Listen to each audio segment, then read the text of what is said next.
ज्ञानहरू हासिल गर्छु। बौद्ध धर्ममा बुद्धले धर्म देशना गर्नुभएका महत्त्वपूर्ण उपदेशहरू चाहिँ सुन्छु भनेर चाहिँ त्यस्तो खालको मनलाई चाहिँ अलिकति चोखो मन, पवित्र मन त्यसरी उत्पन्न गरेर सुनिदिनु होला भनेर आग्रह गर्दै आजको विषयतर्फ सुरु गर्न चाहन्छु। सामान्यतः यो कुञ्जङ लामी स्यालुङ भित्र चाहिँ मैले अस्तिदेखि भनेको जस्तै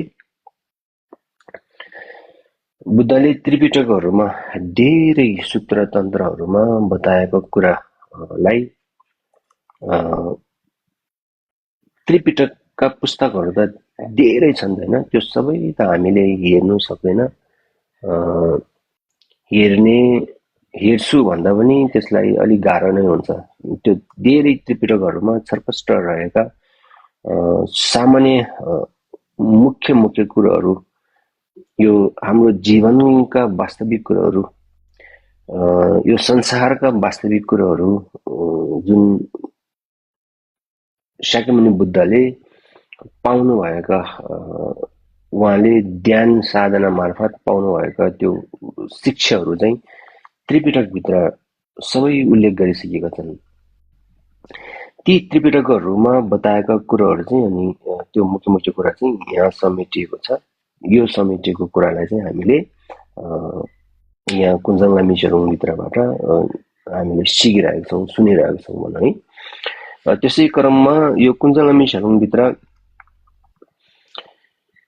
मुख्य तीनवटा पाठ छन्, तीनवटा खण्डहरू छन्। तीनवटा खण्ड मध्येमा हामी पहिलो खण्डभित्र गइरहेका छौँ। पहिलो खण्ड चाहिँ सामान्य बाहिरी पूर्वाभ्यासको विषयमा चाहिँ विस्तृत रूपमा शिक्षा दिइरहेको छ।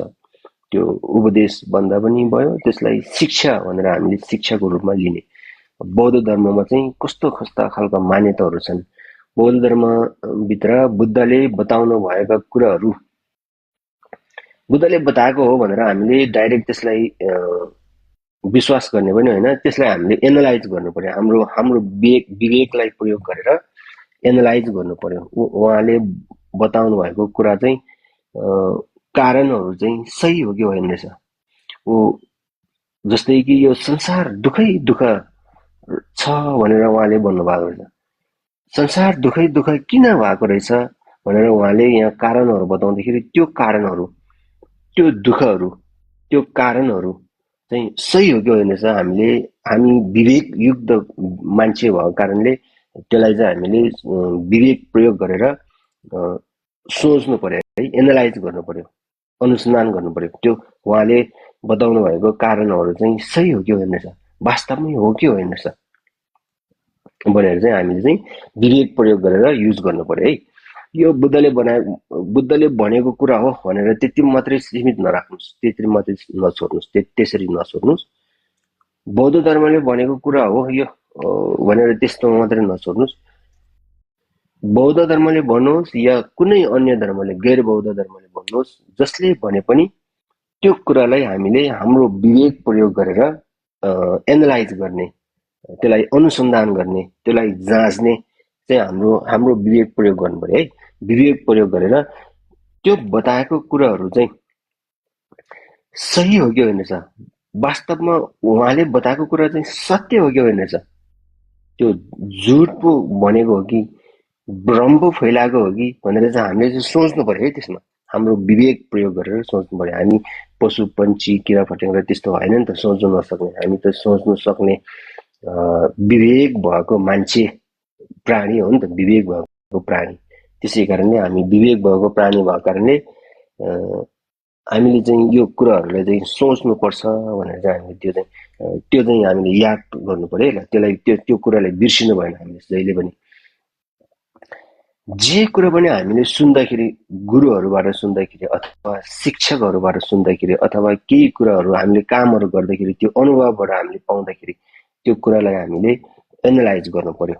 त्यो सही हो कि होइन रहेछ, सत्यता हो कि होइन रहेछ, उहाँले भनेको सत्यता हो कि होइन भनेर त्यो भन्दाखेरि त्यसको कारणलाई चाहिँ हामीले सोच्नु पर्यो।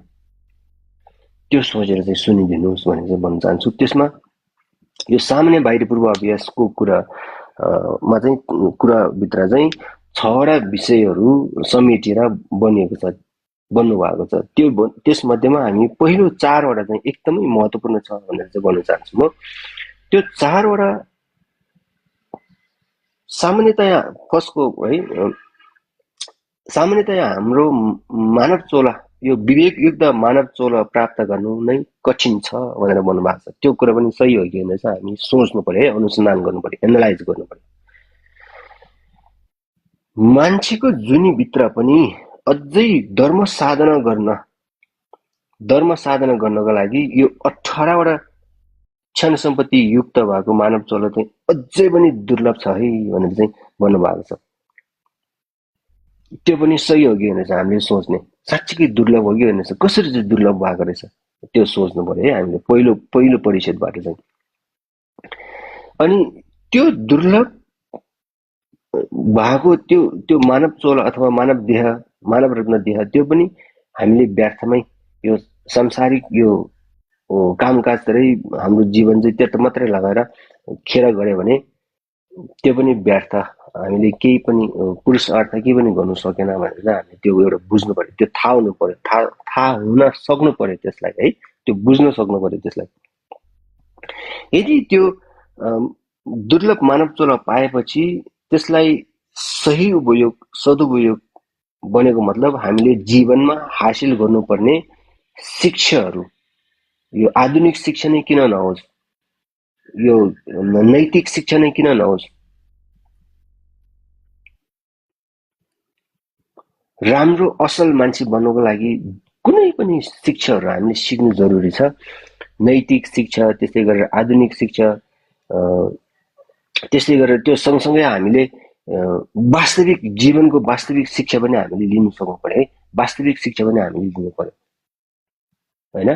वास्तविक शिक्षा बुद्ध धर्मसँग पनि आधारित छ, आधुनिक शिक्षाहरूमा पनि आधारित छ।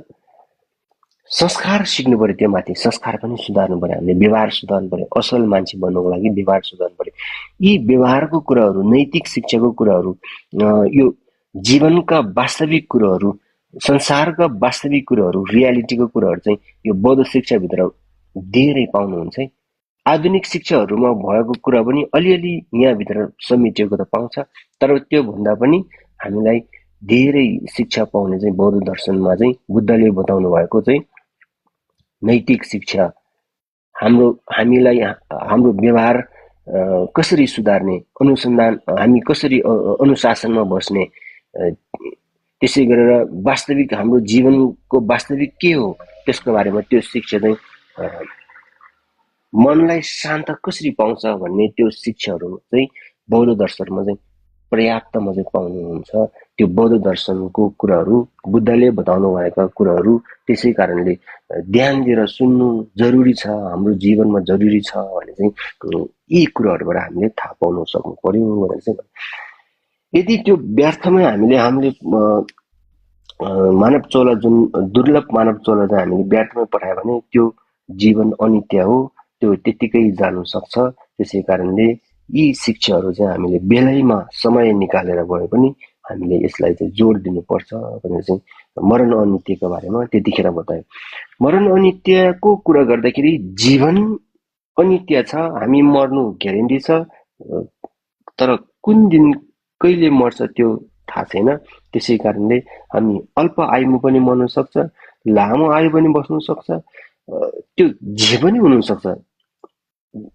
त्यसै कारणले समयमै हामीले यो ज्ञान र पुण्य र ज्ञान शिक्षा लिने क्रम चाहिँ यो बौद्ध दर्शनको पुण्य कामहरू चाहिँ म पछि बुढो भएर गर्छु भनेर त्यसरी थाती गरेर नराख्नु।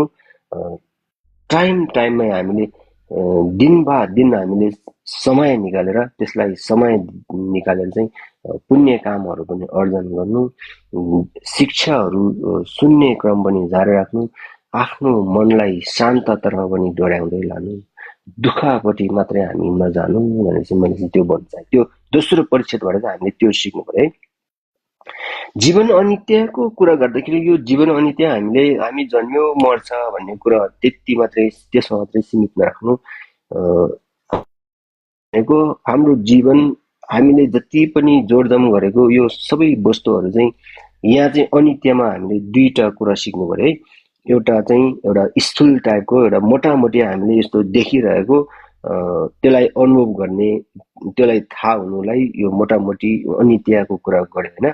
जसले हामी जन्म्यो पछि मर्छ भन्ने कुराहरू त्यो बिचमा त लामो समय त हामी त नित्य जस्तो टाइपकोले धेरै लामो समयसम्म बस्दो रहेछ भन्ने सोच्छ नि त। जस्तै हामीले जग्गाहरू किन्यो, घरहरू बनायो, सम्पत्ति आर्जन गर्यो, जोडजाम गर्यो, दुःख गरेर त्यो सम्पत्तिहरू चाहिँ हामीले चाहिँ अब त्यो सम्पत्ति चाहिँ धेरै लामो समयसम्म बसेको त्यो बीचको जति पनि त्यो सम्पत्ति चाहिँ बस्छ त्यसको भ्यालिडी जति छ त्यो भ्यालिडीको अवधिसम्म चाहिँ त्यो चाहिँ नित्य जस्तै सोचेर बसिरहेको छ नि त।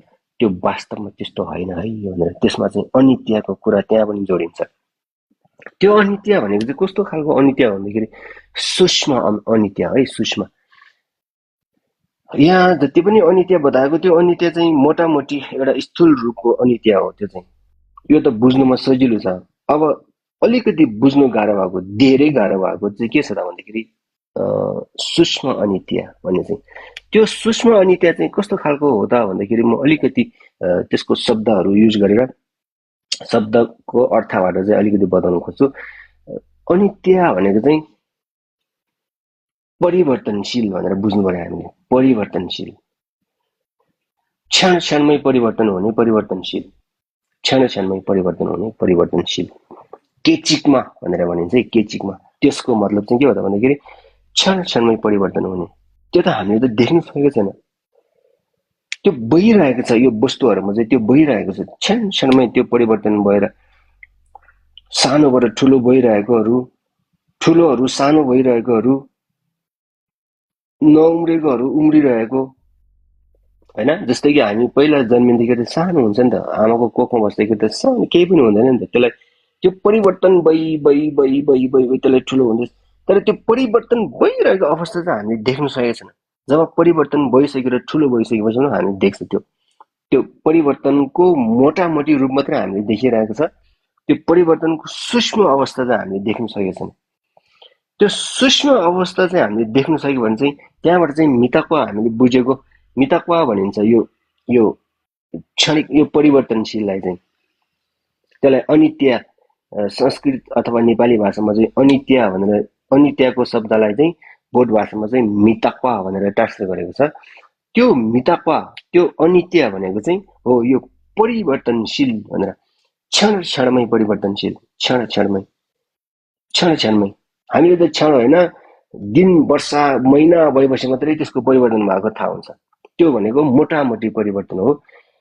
क्षण क्षणमै क्षण क्षण भनेको कस्तो हो भन्दाखेरि बौद्ध ग्रन्थहरूमा चाहिँ हामीले एउटा एक चुट्किला मार्छ नि होइन। एक चुट्किलामा कतिवटा क्षण हुन्छ भन्दाखेरि 60-65 वटा क्षण हुन्छ अरे बौद्ध दर्शनमा चाहिँ। अब यो चाहिँ यो नर्मली यो ट्रेडिसनल वेबाट पत्ता लगाएको क्षण एक चुट्किलामा 65 वटा क्षणहरू हुन्छ अरे। त्यो सानो पल एकदम कम छोटो सूक्ष्म पल सूक्ष्म अवस्था। त्यो छोटो सूक्ष्म अवस्था चाहिँ 65 वटा एक चुट्किलामा 65 वटा कसरी पत्ता लगायो भन्दाखेरि पहिला बुद्धको पालामा त्यो उनीहरूले परीक्षण गरेको। त्यसलाई कसरी परीक्षण गर्यो भन्दाखेरि ट्रायल होइन। त्यो परीक्षण कसरी गर्यो भन्दाखेरि एउटा बिमार नभएको अलिकति हट्टकट्टा मान्छे शक्तिशाली मान्छेले चाहिँ व्यक्तिले चाहिँ यो फुलको पत्ता होइन फुलको पत्ता चाहिँ यसरी धेरै चाङ लगाएर राखेर त्यो माथिबाट त्यो शक्तिशाली मान्छेले चाहिँ एकदम निरोगी बलवान शक्तिशाली मान्छेले चाहिँ त्यो फुलको पत्ता यति बाक्लो चाङ लगाएर राखेर माथिबाट सियोले गोपेको। त्यो चुट्किला हान्दाखेरि त्यो एक चुट्किलोको अवस्थामा चाहिँ त्यो सियोले गोपेर हेर्दाखेरि चाहिँ त्यहाँ चाहिँ कतिवटा फुलको पत्ता चाहिँ सियोले गोपेछ भन्दाखेरि 60-65 वटा चाहिँ उसले गोप्न सकेको रहेछ अरे एक चुट्किलामा। त्यो सियो जस्तो एउटा नुकिलो होइन तिखो चिजले चाहिँ त्यो फुलको पत्ता गोप्दाखेरि 60-65 वटा पत्तासम्म चाहिँ गोप्न सकेको अरे एक क्षणमा चाहिँ एक चुट्किलामा चाहिँ। हो त्यो एक चुट्किलाको अवस्थामा पनि अझै त्यो त्यो अवस्थालाई चाहिँ टुक्रा पारेर लाँदाखेरि हो त्यसरी 60-65 वटा क्षण हुन्छ अरे। अझै त्योभन्दा कम गर्न सक्छ हामीले। आधुनिक उपकरणहरू अहिले त धेरै आइसक्यो होइन, त्यो आधुनिक उपकरणहरूबाट त्यो टेक्नोलोजीको प्रविधिहरू युज गरेर हामीले टेक्नोलोजीको उपकरणहरू मसिनहरू युज गरेर हेऱ्यो भन्दा त्योभन्दा अझै सानो निकाल्न सक्छ हामीले क्षण। क्षण भनेको एकदम सूक्ष्म क्षण, त्यो त्यो सूक्ष्म क्षण पनि त्यो क्षण क्षणमै बदलिरहेको यो हाम्रो शरीरदेखि लिएर हामीसँग जति पनि सामनाहरू भएको त्यो सामनाहरू चाहिँ हो त्यो सानो सूक्ष्म क्षण सूक्ष्म सूक्ष्म अवस्था, त्यो त्यो सानो पलमा पनि त्यो परिवर्तन भइरहेको छ अरे के। उसको अगाडिको अवस्थालाई छोडेर पछाडिको अवस्था सम्हाल्दै गएको त्यो त्यो परिवर्तन हुँदै गएको, परिवर्तन हुँदै परिवर्तन हुँदै परिवर्तन हुँदै त्यो सानो क्षणमा पनि परिवर्तन हुनु हो। त्यो अवस्था चाहिँ हामीले बुझ्नु सक्यो भने, त्यो चाहिँ हामीले बोध गर्न सक्यो भने, त्यसलाई बुझ्नु सक्यो, त्यसलाई साक्षात देख्न सक्यो भने चाहिँ अनि त्यहाँदेखि चाहिँ त्यसले चाहिँ अनित्य सूक्ष्म अनित्य बुझेको हो भनेर चाहिँ बुझ्नु पर्यो। हो यो क्षण क्षणमा परिवर्तनशील हुने वस्तुहरू जे पनि छन्, हाम्रो शरीरदेखि लिएर हामीले प्रिय सोचेर राख्ने शरीरदेखि लिएर मोबाइलहरूदेखि लिएर हामीले ग्याजेटहरू, हामीले जति पनि चलाउने ग्याजेटहरू उपकरणहरू, खानेकुराहरूदेखि लिएर यो वस्तुहरू हाम्रो वरपरमा जति पनि देखिने वस्तुहरू सबै वस्तुहरू चाहिँ अनित्य हो भनेको। अनित्य चाहिँ हो त्यो सूक्ष्म अवस्था, त्यो परिवर्तन भइरहेको छ हामीले बुझ्यो, त्यो अवस्था चाहिँ बुझ्यो भने चाहिँ अनि मिताक्वा बुझेको भनेर, अनित्य बुझेको भनेर चाहिँ थाहा हुनु पर्यो। हामीले त्यो बुझेको छैन, त्यसलाई हामीले बुझ्नु सकेको छैन। मिताको भनेको वर्षौँ महिनौँ लगाएर परिवर्तन भएको चिज चाहिँ हामीले देखेको छ, त्यसलाई चाहिँ मिताको भने त्यो त मोटामोटी रूप मिताको हो। यहाँ मिताको बुझ्नुपर्ने मिताको चाहिँ हो त्यो सूक्ष्म रूप चाहिँ हो। यो चाहिँ बुझ्नलाई एकदमै कठिन छ, यो बुझ्नु सक्नु पर्यो भनेर चाहिँ हामीले बुद्ध धर्ममा चाहिँ यसलाई जोड दिन्छ है। मिताक्वा भन्दाखेरि यसलाई चाहिँ जोड दिन्छ। अनि दुःख भन्ने भित्र, दुःख सत्यभित्र चाहिँ दुःखलाई कहाँ जोड दिन्छ भन्दाखेरि हिजो मैले भनेको दुःखमा फन्डामेन्टल टाइप 3वटा दुःख छन् होइन। मूल दुःख, जड जड मूल 3वटा दुःख मध्येमा चाहिँ संस्कार दुःख भने चाहिँ बुझ्नु सक्छौँ, त्यो चाहिँ एकदमै गाह्रो छ अरे। त्यो संस्कार दुःख एउटा, अनि यो अनित्य दोस्रो परिच्छेदको अनित्यभित्र यो सूक्ष्म अवस्थालाई बुझ्नु सक्नु पर्यो, त्यो परिवर्तनशील चाहिँ हामीले देख्नु सक्नु पर्यो, त्यसलाई बुझ्नु सक्नु पर्यो। यो कुरा चाहिँ बुद्धले चाहिँ राम्ररी देख्नु भएर उहाँले चाहिँ उहाँको ज्ञानको चक्षुद्वारा यसलाई चाहिँ राम्ररी दर्शन गर्नु सकेर चाहिँ अनि यी कुरा चाहिँ हामी माझमा उहाँले छोडेर राख्नु भएको छ। हो यो कुरा यो है, यो क्षणिक यो परिवर्तनशील अनित्य भन्ने चाहिँ यो क्षण क्षणमै बदलिने परिवर्तनशील वस्तुहरू चाहिँ त्यसलाई चाहिँ अनित्य भनेर चाहिँ बनेको छ। हो यो र संस्कार दुःख भन्ने दुईटा चाहिँ राम्ररी बुझ्नु सक्यो भने बौद्ध दर्शनको ज्ञान लिएको भन्ने चाहिँ बुझ्नु पर्यो यसलाई चाहिँ हामीले। यहाँभित्र यो 6 भित्रमा सबभन्दा गाह्रो बुझ्नु गाह्रो चाहिँ यो एउटा, अनि यो अनित्यको कुरा एउटा, अनि त्यहाँबाट संस्कार दुःख भन्ने त्यो दुईटा, अनि कर्म हेतुफल, कर्म हेतुफलहरू पनि धेरै सूक्ष्म छ, त्यसको भित्री सूक्ष्म रूप चाहिँ हामीले बुझ्नु सक्दैन। कर्म हेतुफल, कुन कर्मले कुन फल पाउँछ, कुन कर्मले कुन फल पाउँछ भन्ने हामीले केही पनि निर्धारण गर्न सक्दैन। त्यो बुद्धले चाहिँ बुझेर त्यसलाई चाहिँ बताएको छ, बुद्धले बताएको कुरालाई हामीले त्यसलाई नै अनुसरण गरेर दोहोऱ्याएर गइरहेको छ होइन। हो त्यसै कारणले मरण अनित्य, अनित्य भने चाहिँ जीवन अनित्य भनेको मेन सूक्ष्म रूप चाहिँ यो चाहिँ बुझ्नु कोसिस गर्नुहोस् भने चाहिँ मैले त्यसलाई आग्रह गरी बिन्ती गरेँ होइन। क्षण क्षणमा परिवर्तनशील हुने त्यसलाई अनित्य भनिन्छ। यसलाई चाहिँ इङ्ग्लिसको टर्ममा चाहिँ के भन्ने टर्म, मोमेन्टरी भन्दा पनि हुन्छ, इन्स्ट्यान्टेनियस भन्दा पनि भयो। एकदम lasting only for a moment है, एकदम सूक्ष्म मोमेन्ट मात्रै बस्ने, त्यो वस्तु परिवर्तन भइरहने, उसको अगाडिको क्षण अवस्थालाई त्यागेर पछाडिको अवस्थामा गइरहने, त्यो चेन्ज भइरहने, त्यो अवस्था चाहिँ हामीले बुझ्नु कोसिस गर्नु पर्यो लाइफमा चाहिँ भने त्यसलाई चाहिँ है। हो त्यसलाई चाहिँ इम्पर्मनेन्ट भनेर त्यसरी बुझ्नु पर्यो हामीले, अनित्य भनेर चाहिँ बुझ्नु पर्यो है। जुन वस्तु चाहिँ होइन, जुन वस्तु चाहिँ एक क्षण पनि ऊ बस्न नसकेर त्यसले त्यो क्षणलाई त्यागेर अर्को क्षणमा त्यो त्यो एक क्षणमै त्यो नष्ट हुँदै अर्को क्षण त्यसले अर्को पल लिँदै जान्छ अरे त्यो वस्तुले क्षणभर मात्रै बस्ने त्यो क्षणभर मात्रै बस्ने क्षणभरमा मात्रै बस्ने होइन क्षणभर मात्रै बस्ने त्यो अर्को दोस्रो क्षणमा चाहिँ ऊ परिवर्तन भइरहने अर्को अर्को उसको अर्को रूप लिइरहने होइन एक क्षण मात्रै रहने क्षणभरमै परिवर्तन हुने भनेर त्यसरी बुझ्नु पर्यो केचिकमा केचिक केचिक झिक्सिङ केचिक केचिक झिक भनेको केचिक केचिकमै त्यो परिवर्तन भएर एक क्षण मात्रै बसेर त्यसलाई चाहिँ त्यसको अवस्था चाहिँ त्यागेर अर्को अवस्था उत्पन्न हुने त्यहाँ एक क्षण मात्रै रहने रे क्षणभरमै परिवर्तन हुने क्षणमै त्यो नष्ट हुँदै जाने नष्ट भनेको सबै हराएर जाने भने नि त्यो त्यसको सूक्ष्म अवस्था चाहिँ त्यसले छोड्दै जाने हो नि त परिवर्तन हुँदै जाने हो त्यो अवस्था चाहिँ हामीले बुझ्नु कोसिस गर्नु भनेर चाहिँ मैले यहाँ एकदमै जोड दिएँ तपाईँहरूलाई है जोड दियो यसमा हो यो कुरा चाहिँ यो मरण अनित्यको परिच्छेदभित्र चाहिँ हामीले त्यो सिक्नु पर्यो भनेर चाहिँ मैले भने अनि तेस्रो परिच्छेदमा चाहिँ सांसारिक दोष छ सांसारिक दोषभित्र सामान्यतया सांसारिक दोष अनि भित्र छलोकमा हुने आफ्नै पहिलेको कर्मको कारणले दुःख अथवा अहिलेकै कर्मको कारणले पाउने दुःख त्यो दुःखहरूको बारेमा चाहिँ यहाँ विस्तृत वर्णन गर्यो त्यसमध्येमा हामीले नरक लोकको दुःख त्यस्तै गरेर प्रेत लोकको दुःख पशु पंक्षी किरा फट्याङ्ग्राहरू तिरेको लोकको दुःख अनि त्यस्तै गरेर मनुष्य लोकको दुःख चारवटा लोकको दुःख चाहिँ हामीले बताइसक्यो मोटामोटी रूपमा हिजोसम्ममा हामीले त्यस कुरालाई सबै बनिसक्यो होइन चारवटा दुःखभित्र अब हामीले मेन दुःख सोच्नु भनेको मान्छेमा भएको दुःखलाई चाहिँ हामीले जोड दिनु पर्यो मान्छेले भोग्ने दुःख होइन त्यो पशु पंक्षीहरूले भोग्ने दुःख पनि त हामीले याद त गरिराख्नु पर्यो त्यो दुःख याद गरेर त्यो पशु पंक्षीहरू जुन नरक लोकदेखि लिएर प्रेत लोकदेखि लिएर पशु पंक्षी लोकहरूमा जन्म लिनुबाट चाहिँ हामीले त्यो हेतुलाई चाहिँ हामीले सञ्चय गर्नु भएन त्यो हेतु हामीले बिउ रोप्नु भएन पशु पंक्षीमा जन्म लिनेको बिउ रोप्नु भएन त्यो बिउ नरोप्नुको लागि चाहिँ त्यो पशु पंक्षी नरक प्रेतहरूको दुःखहरू चाहिँ हामीले अहिले नै पर्नु पर्यो एउटा कुरा चाहिँ त्यो भयो अनि मेन चाहिँ मान्छेको दुःखहरू हामीले सोच्नु पर्यो है मान्छेको दुःखभित्र तीनवटा दुःख मूल तीनवटा दुःख भनेर त्यो भयो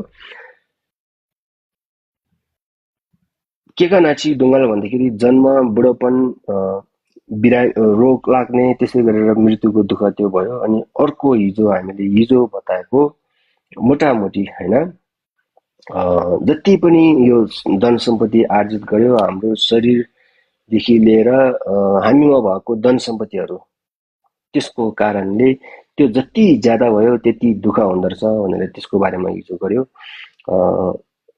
दुष्ट शत्रुसँग भेट्छ कि भनेर त्यसको आक्रमणबाट मेरो ज्यान जान्छ कि भन्ने खालको डर त्यो दुःख हुन्छ भनेर त्यो कुराबाट चाहिँ हामीले के सिक्नु पर्यो हिजोको कुरालाई अलिकति फेरि संक्षेपमा मोटामोटी जानु पर्यो भने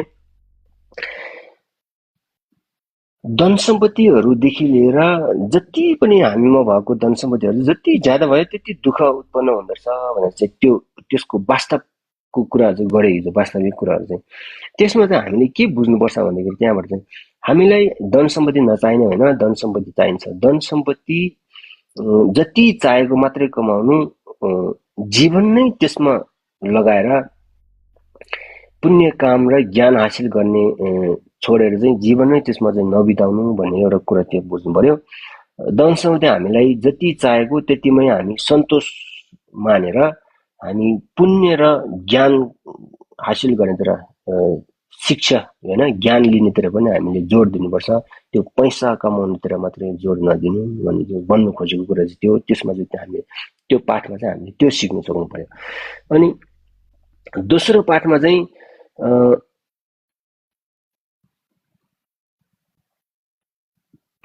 प्रिय बन्धुहरू होइन बुबा आमादेखि लिएर आफ्नो परिवारदेखि लिएर आफ्नो आफन्त प्रेमी प्रेमिका जति पनि हामीले प्रिय चिज मानेको त्यसमाथि ओभर एट्याचमेन्ट नगर्नु भनेको, ओभर एट्याचमेन्ट त्यसलाई चाहिँ हामीले लिमिटमा ब्यालेन्समा राख्न सक्नु पर्यो रे।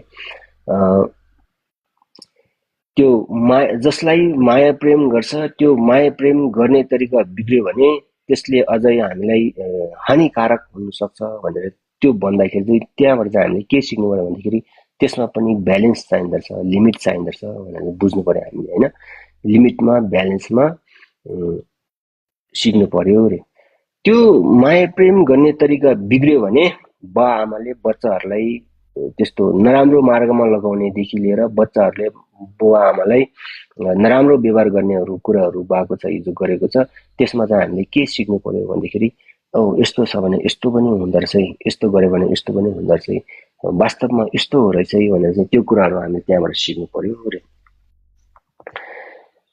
त्यसको मतलब चाहिँ हिजो बुबा आमाले बच्चाहरूलाई माया गर्दाखेरि माया गर्ने तरिका बिग्रियो भने बच्चाहरूले अझै नराम्रो कुमार्ग दुःखमा फसाउने कामहरू गर्यो भने चाहिँ त्यो भन्दा अहित अरू कोही छैन भनेर भन्यो नि त। त्यसको मतलब चाहिँ बुबा आमाले बच्चाहरूलाई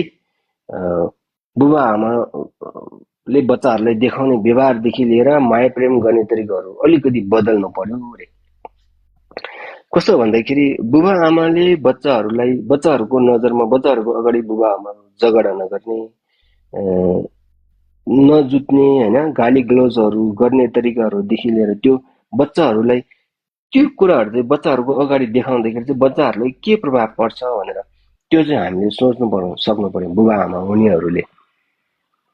त्यसरी सोचेर बच्चाहरूको अगाडि त्यस्तो खालको नकारात्मक काम कुराहरूदेखि लिएर केही पनि त्यस्तो गर्नु भएन अरे। त्यसको प्रभावले बच्चाहरूको मनमा नराम्रो कुराहरूदेखि लिएर बच्चाहरूले अन्य नराम्रोतिर प्रभाव हुन सक्छ अरे। त्यो मात्रै नभएर बुबा आमाले बच्चाहरूलाई राम्रो शिक्षा दीक्षा दिने बाटोतिर लगाउन सक्नुपर्छ अरे। सांसारिक कामकाजतिर मात्रै बच्चा हुर्कायो, बिहे गरिदियो, अंश छुटाइदियो, त्यति मात्रै होइन अरे बुबा आमाको काम। बुबा आमाको काम भनेको बच्चालाई हुर्कायो, शिक्षा दिने ठाउँ, राम्रो दिने ठाउँमा पुर्याउन सक्नु पर्यो अरे। बच्चाको भविष्य उज्यालो बनाउनको लागि शिक्षा राम्रो दिनु पर्यो। आधुनिक शिक्षा पनि चाहिन्छ, आधुनिक शिक्षा पनि दिनुहोस्, नैतिक सिकाउनु पर्यो, संस्कार सिकाउनु पर्यो, व्यवहार सुधार्नु सक्नु पर्यो बुबा आमाले बच्चाहरूलाई होइन। त्यति मात्रै नभएर नैतिकहरू र यो राम्रो आचरण, असल व्यक्तिको शिक्षाहरू चाहिँ, यो संस्कारहरू चाहिँ हाम्रो मौलिक धर्म बुद्ध धर्मभित्र पनि छ, बुद्ध धर्मतिर पनि लगाउने कामहरू गर्नुपर्छ भन्नुभएको छ। त्यो गरेन भने चाहिँ सांसारिक कामतिर मात्रै लगाएर, बाहिरी स्कुलमा मात्रै पढाएर जुन हाम्रो मौलिक धर्म संस्कार भएको बौद्ध धर्ममा भएको शिक्षा चाहिँ हाम्रो जीवनमा चाहिने महत्त्वपूर्ण शिक्षाहरू छ, त्यसमा त्यसलाई चाहिँ छोडेर, त्यसलाई चाहिँ इग्नोर गरेर यो मौलिक धन सम्पत्ति कमाउनेको त्यतातिर मात्रै लगायो भने त्यो चाहिँ बच्चाहरूको लागि बुबा आमाले राम्रो मार्ग देखाएन नि त, राम्रो बाटो देखाएन नि त। त्यसै कारणले बुबा आमा चाहिँ बच्चाहरूको लागि अहितको ठुलो शत्रु पनि भएर जान्छ भन्नुभएको छ। त्यसले चाहिँ उसले चाहिँ त्यहाँतिर जुगायो नि त उसलाई, बच्चाहरूलाई, उसको भविष्यलाई होइन। त्यसै कारणले त्यस्तो नगरिदिनु। लाइफमा चाहिने बौद्ध धर्म शिक्षा, नैतिक शिक्षादेखि लिएर व्यवहार सुधार्नेदेखि लिएर अनुशासन गर्नेदेखि लिएर संस्कारको कुराहरू बौद्ध दर्शनहरूमा पाउँछ। त्यो ज्ञानहरू सिक्नेतिर पनि बच्चाहरूलाई इन्भल्भ गराइदिनु रे। त्यसको मतलब टापामै हाल भन्ने कुरा होइन, टापामै राख्नुपर्छ, भिक्षु नै बन्नुपर्छ भन्ने कुरा होइन। जति पनि बौद्ध धर्मको कुराहरू, शिक्षा दीक्षाहरू छ त्यो चाहिँ किताबहरूमा जति पनि पाउँछ त्यो सिक्नेतिर लगाउनु भन्नु खोजेको। भिक्षु नै बन्नुपर्छ, टावा नै बन्नुपर्छ भन्ने कुरा होइन। बौद्ध दर्शनको कुरालाई अध्ययन गर्ने वातावरण बनाउनु पर्छ भन्नु खोजेको रहेछ त्यो चाहिँ होइन। त्यसरी वातावरण बनाउनेतिर चाहिँ बुबा आमाले बच्चाहरूलाई त्यो एकदमै महत्त्वपूर्ण जरुरी छ अरे। सांसारिकतिर मात्रै नलगाएर, सांसारिकतिर मात्रै लगायो भने चाहिँ सांसारिक कामकाजहरूमा चाहिँ पाप कर्महरूसँग संलग्न भएको कमै हो रे। प्राय पाप कर्महरूसँग संलग्न हुन्छ। त्यसै कारणले त्यस्तो पाप कर्महरूमा संलग्न गर्ने त्यो मार्गमा मात्रै पठायो भने चाहिँ बच्चाहरूको भविष्य दुःखमा पर्छ। त्यसै कारणले त्यो खालको बुबा आमा अभिभावकहरू आफन्तजनहरू चाहिँ के हुन्छ त भन्दाखेरि त्यो बच्चाहरूको लागि ऊ त्यहाँ अहितको व्यक्ति भएर गयो रे। त्यसै कारणले त्योभन्दा ठुलो दुश्मन अरू कोही हुँदैन अरे त्यो बच्चाहरूको लागि।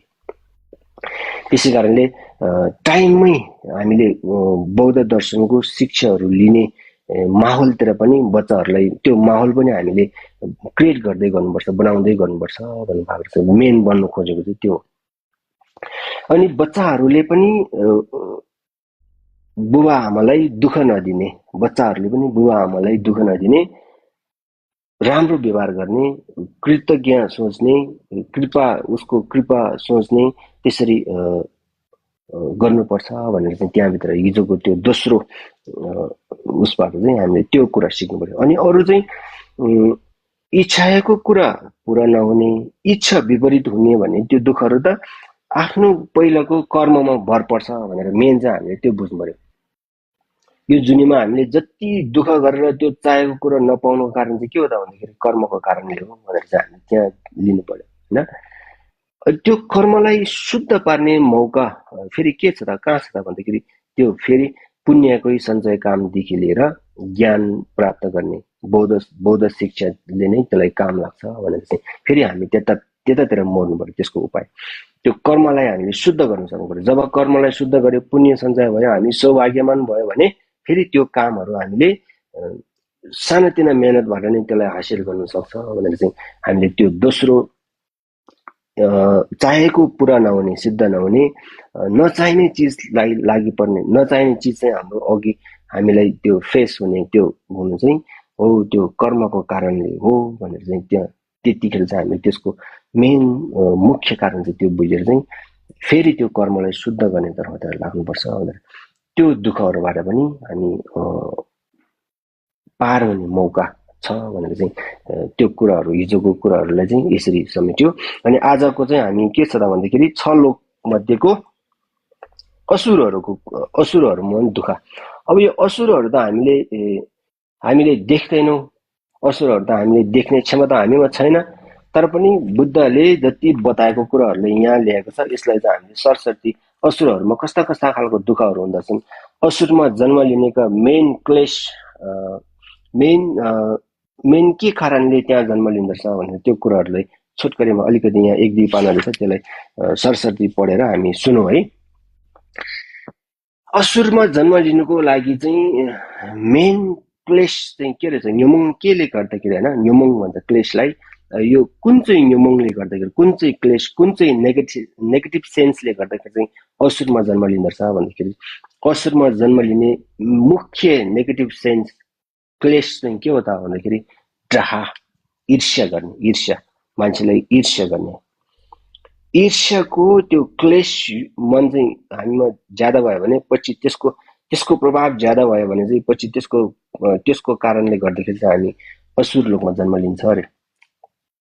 ईर्ष्या, डाहा गर्ने है, डाहा गर्ने, ईर्ष्या गर्ने हो, त्यो ज्यादा भयो भने त्यसको प्रभाव ज्यादा पर्यो भने त्यो शक्तिशाली भयो भने चाहिँ हामी पछि कहाँ जान्छ भन्दाखेरि असुर लोकमा जन्म लिन्छ अरे। हामीले जीवनमा यस्ता क्लेशहरू हामीमा धेरै छन् होइन। जुन चाहिँ प्रभावशाली हुन्छ, जुन चाहिँ ज्यादा हुन्छ त्यसको फल अगाडि पाउँछ। जुन चाहिँ ज्यादा कर्म र क्लेश जुन चाहिँ प्रभावशाली हुन्छ, जुन चाहिँ शक्तिशाली हुन्छ त्यसको फल चाहिँ अगाडि पाउँछ भनेर बुझ्नु पर्यो। त्यति चाहिँ बुझ्नु पर्यो, त्यसरी बुझ्नु पर्यो हो। त्यो डाहाको कारणले नेगेटिभ सेन्स, डाहा, ईर्ष्या, जेलस रहेछ नि होइन, जेलस ज्यादा जेलस गरे भने यो असुर लोकमा जन्म लिन्छ अरे हामी पछि, त्यसको शक्ति ज्यादा ठुलो भयो भने चाहिँ। यो स्वर्गमा चाहिँ स्वर्गका दोस्रो स्थानमा रहेका होइन, यो सुगति भने 3वटा सुगति भित्र मनुष्य लोक, असुर लोक, सुरलोक भनेर असुर भने चाहिँ हामीले बोध भाषामा चाहिँ असुरलाई चाहिँ ह्लामाइन भनेर ट्रान्सलेट गरेको छ। असुर भनेको सुर होइन भनेको रहेछ नि, सुर भनेको देवता होइन, देवता होइन भनेको रहेछ। असुर भन्दाखेरि चाहिँ त्यसलाई बोध भाषामा त्यसरी नै ट्रान्सलेट गरेको छ, ठ्याक्कै ट्रान्सलेट गरेको छ। ह्ला माइन भनेको चाहिँ देवता होइन भनेको त्यो नै हो। असुर भनेको मतलब पनि त्यही हो है। यसलाई चाहिँ हामीले इङ्ग्लिसमा बुझ्दाखेरि चाहिँ डेमी गड भनेर बुझ्दा हुन्छ। Demi god, demi god. यो असुरहरूको स्थानमा चाहिँ असुरहरूको दुःख कसरी सम्झिने, के दुःख हुन्छ भन्दाखेरि चाहिँ सामान्यतया असुरहरू चाहिँ एकदम उनीहरूलाई धन सम्पत्ति उनीहरूले चाहिने पर्याप्त हुन्छ अरे, तर पनि उनीहरू चाहिँ देवताहरूको अझै पनि देवताहरूको धन सम्पत्तिहरू देखेर चाहिँ देवताहरूको त्यो सुख सायल देखेर चाहिँ उनीहरू चाहिँ त्यहाँ जेलस हुन्छ अरे। देवताहरूसँग जेलस भएर चाहिँ देवताहरूसँग झगडा गर्ने चाहिँ उनीहरूले झगडा गर्छ अरे। त्यो एकदम जेलस फिल भएर चाहिँ मात्रै झगडा गर्छ अरे देवताहरूसँग। अनि देवताहरूसँग झगडा गरेर फेरि उनीहरूले देवताहरूलाई जित्ने पनि होइन, देवताहरूले उनीहरूलाई युद्ध गराएर सिधाइदिन्छ अरे। त्यस्ता दुःख हुन्छ भनेको असुरमा चाहिँ। सामान्यतया असुरको श्री सम्पत्ति देवतासँग तुलना गर्ने सम्म भए तापनि देवताहरूको जतिकै हुन्छ नि उनीहरूलाई। तर किन ऊ चाहिँ जेलस गर्छ भन्दाखेरि पहिलेको उसको कर्मको कारणले, त्यसको फलले गर्दाखेरि उसले होइन पहिले अकुशल पापको अब नेगेटिभ सेन्स उसले के गरेको छ त, जेलस, एकदमै जेलस होइन, जेलस डाहा गरेको छ मान्छेले, डाहा गरेको हो। त्यसको कारणबाट डाहा, क्लेश डाहा, नेगेटिभ सेन्स डाहा र त्यो सँगसँगै उसले के गर्यो त भन्दाखेरि पुण्य कर्म त गरे होला, उसले पुण्य कर्म गरे पनि, तर उसको मनमा एउटा नेगेटिभ सेन्स डाहा चाहिँ ज्यादा भएको कारणले ऊ असुरमा जन्मने होइन। डाहा र त्यो डाहा र सङ्घर्षमा चाहिँ अभ्यास गरेको दुष्कर्मको फलले चाहिँ उसलाई चाहिँ त्यहाँ असुरमा प्रक्षेपण गरेको भने, असुरमा जन्म लियो भने, त्यो कर्मले चाहिँ, कर्मको प्रभावले चाहिँ उसले असुरमा प्रक्षेपण गरेको भनेको त्यहाँ पठाइदियो, ऊ त्यहाँ जन्म लिनु गयो अरे, गर्दा असुर भएको हो अरे असुरहरू चाहिँ होइन। तसर्थ त्यो असुरको जुनी, असुरको चोला भनौँ, असुरको शरीर भनौँ, असुरको देह चाहिँ धारण गरेको मात्रले उनीहरूलाई डाहाको दुःख त्यहाँ चाहिँ ज्यादा हुन्छ अरे, संज्ञा होइन, बढी भएको हुँदा आफ्नो स्थानमा पनि स्थान पाइँदैन अरे उसलाई। र प्रान्तको बारेमा विवाद एकदम परस्पर, उनीहरू चाहिँ खालि जेलसको कारणले धेरै झगडा हुन्छ अरे, त्यहाँ युद्ध हुन्छ अरे। विवाद गरी परस्पर नमिल्ने हुँदा सङ्घर्ष मात्रले समय बिताउने गर्छन् असुरहरूले। एकदम जेलसले चाहिँ अब त्यो झगडाको काम मात्रै गर्छ अरे उनीहरू। तिनीहरूले माथि देवताहरूलाई हेर्दा देवताहरूको श्री सम्पत्ति र वैभव सम्पन्न भएको र चाहेको सामान सबै चाहिँ देवताहरूले चाहिँ फेरि उसको पहिलेको पूर्व कर्मको फलले गर्दाखेरि चाहिँ उनीहरू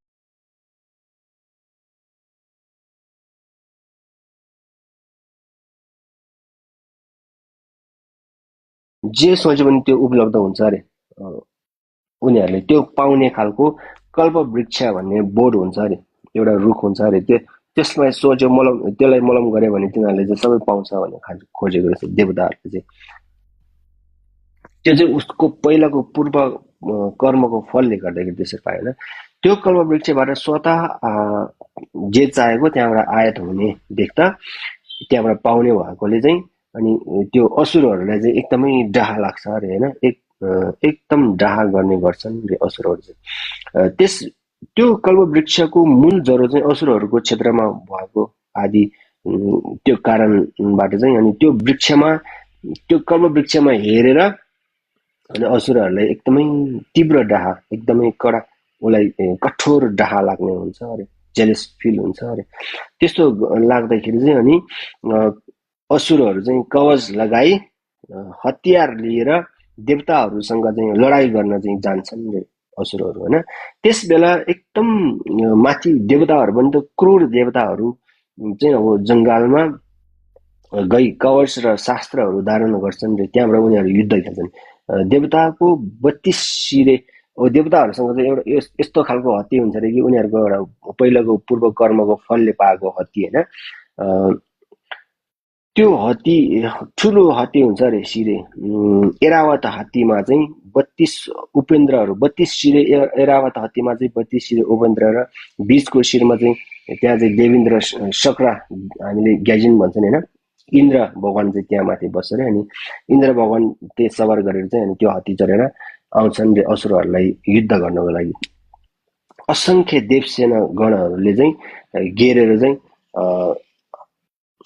हान हान मार मार भनेर चाहिँ त्यसरी आवाज गर्जिएर चाहिँ असुरहरूसँग युद्ध गर्छ अरे सामूहिक नारा लगाउँदै अत्यन्त प्रभाव बढाएर युद्ध गर्न असुरहरूसँग युद्ध गर्न जान्छन् असुरसँग सङ्घर्ष गर्दा देवताहरूले वज्र चक्र बाला र अद्भुत तीर आदि चाहिँ उनीहरूसँग हतियार पहिलाको पूर्व कर्मको फलले पाएको हतियारहरू चाहिँ उहाँहरूले वर्षाएर चाहिँ असुरहरू चाहिँ सखाप पालिन्छन् रे देवताहरू चमत्कार युक्त हुने हुँदा ठुला ठुला पहाडहरू पनि छातीमा उठाएर असुरमाथि फ्याँक्ने क्षमता हुन्छन् र फ्याँकिदिन्छन् असुरहरूलाई ध्वस्त पारिदिन्छन् त्यसरी पूर्व जन्मको सुकर्मको कारणवशले गर्दाखेरि हैन देवताहरू त मान्छे भन्दा 7 गुणा ठुलो हुन्छ रे देवताहरूको शरीर है देवताहरूको आयु धेरै हुन्छन् मान्छेको तुलनामा धेरै आयु हुन्छन् उनीहरू असुरहरू चाहिँ साना साना कदका हुन्छन् रे उनीहरू चाहिँ देवताहरू त टाउको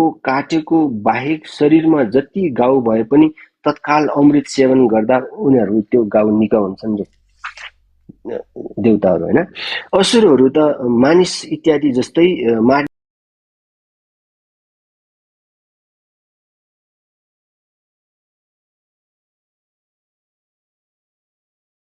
असुरहरू जहाँ लागे पनि मर्ने हुँदा सधैँ लडाईँ हार्ने गर्दछन् देवतादेखि हैन ऊ देवतासँग युद्ध लडाईँ गर्न जान्छन् तर त्यो डाहाको कारणले तर पनि उसले जित सफल हुँदैन रे ऊ लास्टमा हार्छन् देवताहरूले हात्ती सर्वपाल माथिको सुँडमा तरवार बाँधी पठाउने आदि गर्दा लाखौं असुरहरू मारिदिन्छन् रे त्यहाँ युद्धमै तिनीहरूको मुर्दा सुमेरु पर्वतका माथिबाट उँधो लड्दै महालीला सागर 7 समुद्रमा खस्दा सागरको पानी सबै रगतका रूपमा देखिने पनि हुन्छन् त्यस्ता त्यसरी सधैँ सङ्घर्ष मात्रै गरिरहनुपर्छ रे यो असुरहरू चाहिँ त्यसैले असुरको क्षेत्र पनि सुखको ठाउँ छैन रहेछ दुःखको स्वभावबाट पार नभएको रहेछ रे स्थिति हृदयबाट त्यो स्थिति चाहिँ हामीले बुझेर हाम्रो हृदयबाट भित्रै मनदेखि नै हामीले यो असुरहरू पनि सुख छैन रहेछ दुःख रहेछ भनेर चाहिँ हामीले भित्रै मनदेखि नै सम्झिनु पर्दछ रे यसको कारण हामीले थाहा भएर अनि यहाँबाट चाहिँ यो असुरहरूको जन्म पनि हामी जन्म नलिने असुरमा जन्म लिनेको हेतु कर्महरू के रहेछ त्यो हामीले नगर्ने भनेर चाहिँ हामीले चाहिँ यसरी सोच्नु पर्यो सद्धर्ममा लाग्नुपर्छ अरे यहाँसम्म असुरहरूको असुरमा पनि दुःख पाउँदो रहेछ असुरमा जन्म केले लिँदो रहेछ भन्ने कुरा चाहिँ हामीले मोटामोटी रूपमा यहाँ सिधा कुञ्चला मिसालुङभित्र यति नै बनेको छ असुरहरूको रूपमा छोटकरीमा बनेको रहेछ यो चाहिँ कुरा सक्यो हेलो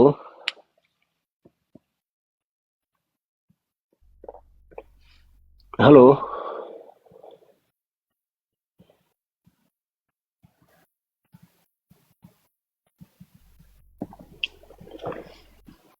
हेलो लासे के बोला लासे लासे आजको सक्यो होला अब यो हामी